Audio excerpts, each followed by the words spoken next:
So here we have the Ford Focus on a 69 plate. I'm going to start off by hopping inside the car and running through some controls first of all. Okay, now that we're inside the car, we're going to start with the dials. On the left-hand side, we have the rev counter. On the right-hand side, the speedometer.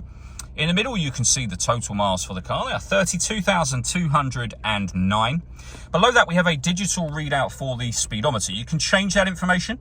So we have trip computer, vehicle settings, your telephone, audio, and sat-nav menus. And then back around to the beginning again. And at the bottom in the center, we have the coolant temperature gauge and the fuel gauge for the car. If we back out to the steering wheel, over on the right-hand side are the buttons I was using just a second ago. Stereo and phone controls. Stereo controls continue on the left, along with cruise control and speed limiter as well. And then over in the center, we have the main touchscreen for the car. So this is where you pair up your phone. Search for your vehicle on your device and select it once it is found. And then just follow the instructions on screen from there.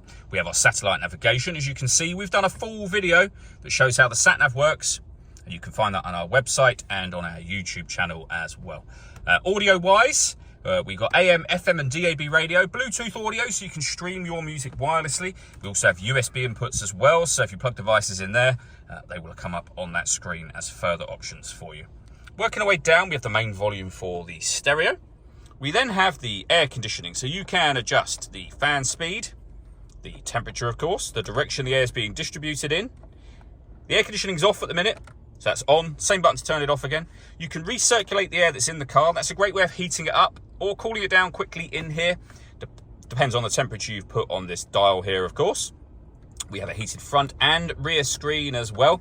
Below that, a USB input and a 12-volt charging socket. Your 6-speed manual gearbox. And then these buttons just here. So you can turn off the stop and start.